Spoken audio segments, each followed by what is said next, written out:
Before you set your fantasy lineup, make sure these three players are not in it. Today I'm breaking down 3 sits for week 6 and exactly why they cannot be in your starting lineup. We're starting off this list with a tough one in Justin Fields. He's someone that I've been extremely hype about the entire year, and he's delivered 3 games over 25 fantasy points. But this week specifically, I am out. The Broncos generate a pressure at the second highest rate in the league, and they have the most sacks in the league, while the Jets offensive line has allowed the highest pressure rate by a wide margin in the NFL. Added Patrick Surtain in a secondary that's given up the 3rd fewest fantasy points to quarterbacks, and it's a brutal spot for Fields. If you got another option, I've pivot for a much safer play than going up against that Broncos defense. My next sit this week is going to be Alvin Kamara. He has not finished as a top 5 running back the last 3 weeks in a row, averaging over just 9 fantasy points per game in that span. The efficiency has been gone. He's below league average in yards per carry, explosive run rate, and yards after contact. And now he faces a Patriots defense that's allowing the 5th fewest rushing yards to running backs and one of the lowest yards per carry rate in the entire NFL. Kamara's floor is fading fast, and if you can get away from him this week because of the matchup, I definitely would.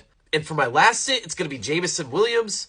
Since Detroit's offensive coordinator change, he's been the biggest loser in Motor City. He's averaging nearly 20 air yards per target, but he's only gotten 20 targets all season. It's too boomer bust to trust right now. The Chiefs defense has been locking up deep threats, allowing under a 25% completion rate and a 20 passer rating on throws of over 20 yards downfield, which is exactly what kind of targets J-Mo is getting. The matchup usage and volatility is screaming a sit this week, and I do not want him in your guys' lineups. Make sure you follow along for more fantasy content, though, guys, so I can help you win your championship this year. And make sure these guys are not in your lineup.